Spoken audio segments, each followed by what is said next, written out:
अब ख़ासतौर पर स्पेसिफिकली ये इवेंट और इस तरह के दीगर इवेंट्स पाकिस्तान की जो मईशत है उसके लिए कितने कारामद साबित हो सकते हैं? जो फॉरेन डायरेक्ट इन्वेस्टमेंट की हमें इस वक्त ज़रूरत है वो इस तरह के इन इवेंट से पूरी हो सकती है? जी, बिस्मिल्लाहिर्रहमानिर्रहीम। ये आपने आज जो टॉपिक चूज किया है बड़ा ज़बरदस्त टॉपिक है, और ख़ास तौर पे इस बैकड्रॉप में कि जो अगले महीने SCO की कॉन्फ्रेंस हो रही है उसके साइड लाइन पे ये एक बिजनेस मीट होगा जिसमें इन्होंने कोई 100 से 150 के करीब पाकिस्तानी बिजनेसमैनों को वहाँ पे इनवाइट किया है, और उनकी वहाँ पे वो 300 के करीब जो चाइनीज़ कंपनीज हैं उनके साथ इनकी एक्सेस होगी, उनके साथ मीटिंग्स होंगी और B2B मीटिंग्स होंगी, और उसमें ज़ाहिर है कि जॉइंट वेंचर्स की भी बातें होंगी, टेक्नोलॉजी ट्रांसफ़र की बातें भी होंगी, और यहाँ पे फॉरेन डायरेक्ट इन्वेस्टमेंट की बातें भी होंगी। और जैसे अभी आपने कहा कि उसके लिए खास तौर पे तरजीही तौर पे 7 सेक्टर्स को उन्होंने चूज किया है कि उसके ऊपर बातचीत हो।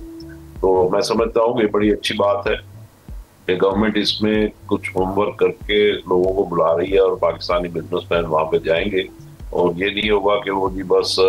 जो जिसके जी में आए बातचीत करना शुरू कर दे, बल्कि उन्होंने उसको प्रायोरिटाइज भी कर लिया और 7 सेक्टर्स को उन्होंने प्रायोरिटी दी है। और जहाँ तक इस चीज़ का ताल्लुक है कि पाकिस्तान में अब देखिए, पाकिस्तान में अब सोलर पैनल भी बनना शुरू हो गए हैं, और उसमें अगर चाइनीज इन्वेस्टमेंट मजीद आती है और यहाँ पे $2 अरब के हम कोई सोलर पैनल साल के इंपोर्ट करते हैं, तो उसमें अगर यहाँ बनने शुरू हो जाते हैं तो यकीनन लोगों को रोजगार भी मिलेगा, और एक कॉस्ट ऑफ प्रोडक्शन भी शायद उसके नतीजे में यहाँ पे कम होगी, गवर्नमेंट को कुछ रेवेन्यू भी मिलेगा, और हम उसमें सेल्फ सफिशिएंट होंगे, और अगर उसमें बेहतर हो गए तो शायद फिर उसकी आगे हम सोलर पैनल्स को एक्सपोर्ट की तरफ भी जा सकेंगे। क्योंकि कोई भी इंडस्ट्री जो होती है वो वाइबल तभी होती है कि जब लोकल मार्केट के साथ साथ वो इंटरनेशनल मार्केट में भी उसकी एक्सेस हो, तो इस तरीके से फिर उसकी मास लेवल के ऊपर प्रोडक्शन होती है, इस तरह से उसकी कॉस्ट ऑफ प्रोडक्शन कम होती है, तो तभी वो फिजिबल भी होते हैं। इसी तरीके से फिर जो EV पॉलिसी है इनकी, यानी इलेक्ट्रिक व्हीकल्स के हवाले से, तो वो पॉलिसी गवर्नमेंट ने बनाई है, और उसमें भी गवर्नमेंट चाहती है कि BYD और इस तरीके से जो वहाँ की गाड़ियाँ हैं जो कि बड़ी सस्ती भी हैं वर्ल्ड ओवर, तो उनको भी यहाँ पे लाया जाए और उनकी यहाँ पे प्रोडक्शन शुरू की जाए।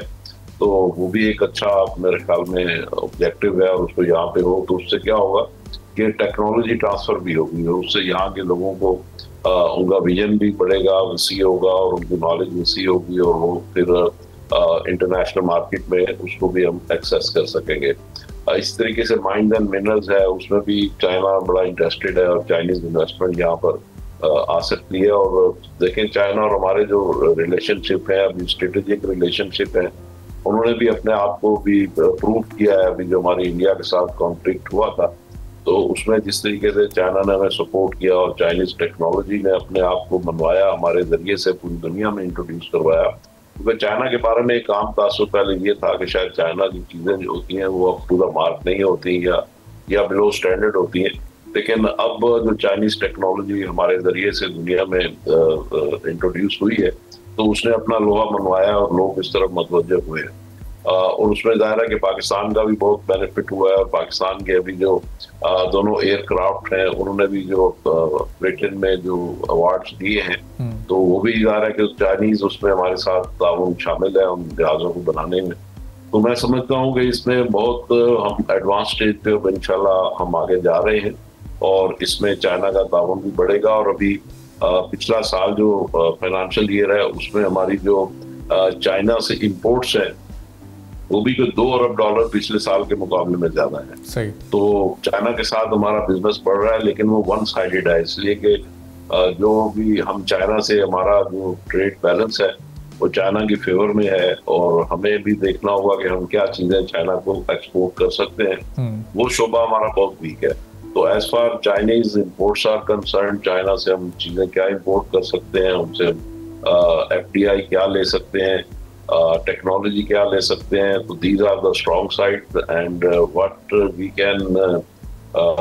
एक्सपोर्ट टू देम, ये हमारा वीकर पॉइंट है। इसमें हमें कोशिश करने की जरूरत है, और इसको फर्दर सब्सक्राइब करें और बेल दबाएं ताकि कोई खबर रह न जाए।